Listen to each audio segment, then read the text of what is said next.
Break के बाद आप तमाम लोगों का फिर एक बार स्वागत है। मैं हूं सलामत अली। आगे बढ़ते हैं, बात करते हैं बीएमसी चुनाव की। मुंबई महानगर पालिका के चुनाव में वार्ड क्रमांक 29 से युवा समाज सेवी मुकेश पामेचा ने हजारों समर्थकों के साथ नामांकन दाखिल किया। आपको बता दें कि राजस्थानी गुजराती समाज के मजबूत पकड़ रखने वाले मुकेश पामेचा को लेकर मराठी और उत्तर भारतीय में भी काफ़ी उत्साह है।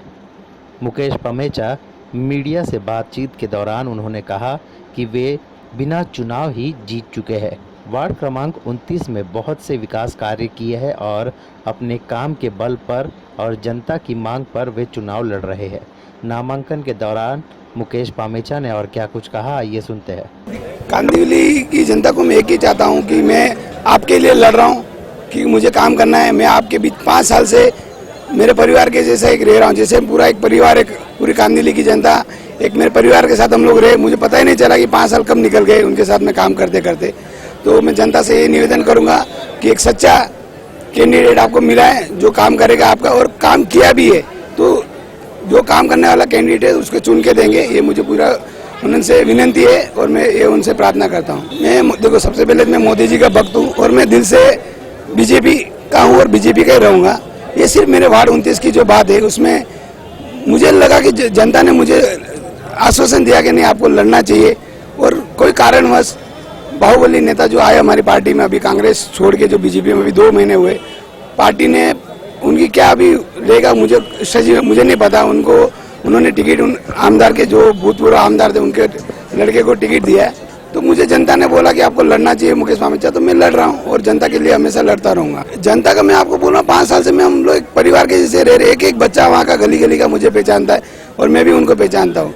उसमें मुझे कुछ ये नहीं है कि मैं उनके लिए कोई नया हूँ। जनता के बीच में सबसे पहले तो मैं उनके एक बात का विश्वास देता हूँ कि उनके सुख और दुख में मैं हमेशा खड़ा रहूंगा। जो मैं रहता हूँ, बहुत सारे नगर सेवक जो 5 साल में अपनी शक्ल भी नहीं दिखाते, इतना मेरी खातिरी है कि मैं उनके बीच में रहता हूँ। मैं कांदिवली में पड़ा बड़ा, कम से कम मुझे 20 साल यहाँ हो गया। यहाँ के बच्चे मुझे पहचानते और यहाँ की जनता को मेरे पे पूरा विश्वास है।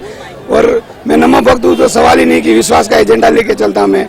तो स्वच्छता अभियान जो भी है, या हमारा मोदी जी का जो सपना 2019 में जो घर मिलना चाहिए और विकास होना चाहिए, सबसे बड़ा हमारा वही मुद्दा है। और कांदिवली को मैंने एक सपना देखा है कांदिवली, इसके लिए मैं आज लड़ रहा हूँ कि एक कांदिवली का मैंने बहुत टाइम से मैंने काम किया, एक सपना देखा है, कचरा मुक्त कांदिवली, साफ सुथरा कांदिवली, और एक ऐसा सुंदर वार्ड बनाऊं कि लोग यहाँ के देखे कि नहीं, हाँ, ये कांदिवली का 29 वार्ड कुछ अलग है और यहाँ से प्रेरणा लेके दूसरे वार्ड में भी काम करे, ऐसी मेरी इच्छा है। मुकेश जी को लेकर बस मैं यही अपील करना चाहूँगी कि इन्होंने तन मन धन से लोगों की सेवा की है और अब लोगों की बारी है कि वो इनको साथ दें। महिलाएं भी घर से बाहर आए और वोट दें और सच्चे कार्यकर्ता को चुने। अपने एरिया के जो सच में जो काम कर रहे हैं एरिया के हित में, उनको वोट दें और आजू बाजू सारी महिलाओं को प्रोत्साहित करें कि वोट देने आए और भारी मात्रा में वोट दें।